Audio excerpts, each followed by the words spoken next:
Case law incident ہے اس کی جو سائٹیشن ہے 2021 PCRLJ پیج جو ہے 1779 لاہور ہائی کورٹ کی ججمنٹ ہے. اس میں نہیں کر سکتے تو اس میں کہا گیا ہے مزید اس کو پڑھتے ہیں ex official justice of peace pass direction to regional police officer یعنی RPO اور عموماً یہ DG بھی ہوتا ہے to ensure implementation of its earlier order passed under section 22A and 22B CRPC and to proceed against the concerned SHO for his said non-compliance under the provision of police order 2002. یعنی یہاں پر direction دیے ہے کہ جو SHO ہے اس کے خلاف FIR درج کیے جائے اور یہ ڈائریکشن دیے گئے RPO کو اس لیے کہ اس سے قبل SHO کو حکم دیا گیا تھا کہ وہ FIR درج کرے, اس نے FIR درج نہیں کیا تو انہوں نے پولیس آرڈر 2002 کے پروویژن کی وائلیشن کی یا اس کو اوبے نہیں کیا, اس کو نیگلیکٹ کیا یا وائلیٹ کیا تو انہوں نے افینس کمٹ کیا ہے, لہٰذا اس کے خلاف ڈائریکشن جاری ہوئے ہے اور ریجنل پولیس آفیسر RPO کو کہا گیا ہے کہ جو میں نے آرڈر پاس کیا اس کو امپلیمنٹ کیا جائے اور جو SHO ہے اس کی پروسیکیوشن ہونی چاہیے. held that FIR under article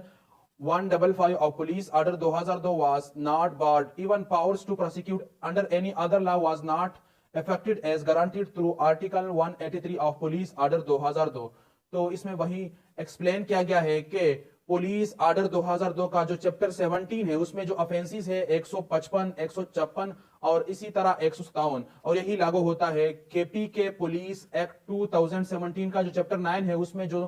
section یا آرٹیکل ہے 118, 119 اور 120 میں یہی افینسز بیان کیے گئے ہیں وہ کیا ہے کگنیزیبل ہے, کیونکہ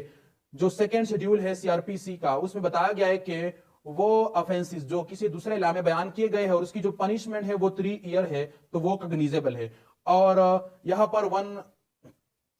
پر جو آرٹیکل 183 ہے وہ بھی یہی کہتا ہے کہ کوئی دوسری لا جو ہے وہ گائیڈ لائن دیتی ہے یا پروسیکیوشن کا کہتی ہے تو وہ بار نہیں ہے, وہ پولیس آرڈر 2002 جو ہے اس کو ایفیکٹ نہیں کر سکتا ہے.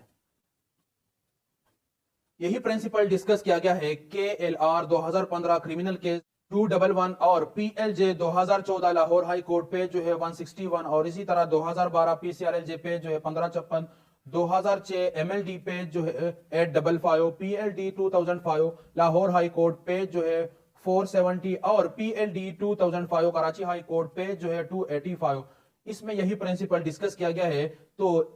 اس ایک پریسیڈنٹ کیس لا کی گائیڈ لائن کی روشنی میں اور اس کی سپورٹ میں ملٹیپل کیسز لا ہے, ہم